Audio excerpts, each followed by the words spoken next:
नमस्कार। आज मु आपण मानंकु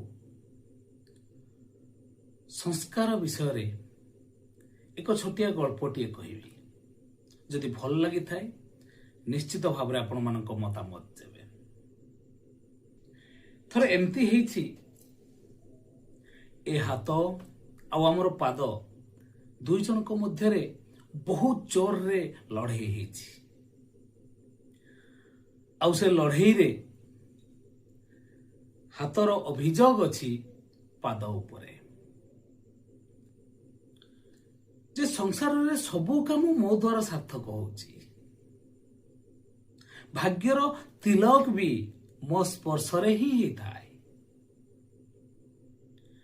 आउ पाद तमर स्थान तो तले, मो स्थान सर्वसम्मुख रे ऊपर मध्य तमठू बहुत दूर रे। जते बेले ए हाथ कौनसी पाद को स्पर्श करिया पाई जाए ना, आम द्वारा गढ़ा हेथिबा ए शरीर हठात स्नेह प्रेम भक्ति रे कहीं भरी उठे। से क्षेत्र रे जेतोले मु मोर अन्य कौनसी हाथ सहित हाथ मिलेवा पाई जाई थाए, कहीं ठीक सेमती तो परिलक्षित हुएनी। मु जेतेबेले हाथ मिलाए मते अनुभूति हुए कुचिंताधारा, नकारात्मक चिंताधारा मन भितर बहुत छलना।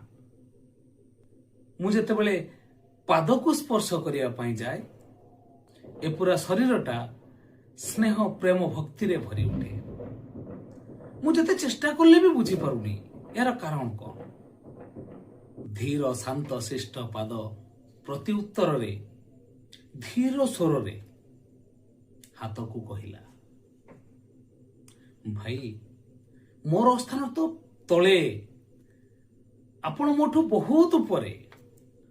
भल मंद सुख दुख कौन मु जानिनी, केवल एतिकी जानिछि ए पूरा शरीर भार को मते सबु परिस्थिति रे उठाई पाई पड़िबो। हो तो विधातांकर कृपा ही पारे मो उपरे कि सबु परिस्थिति रे मु अन्य पाई निजको संपूर्ण समर्पण कर दी थाए। आउ एतिकी मु जानिछि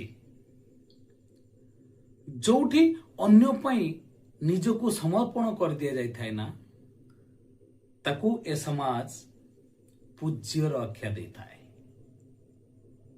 आउ संसार सबु स्नेह प्रेम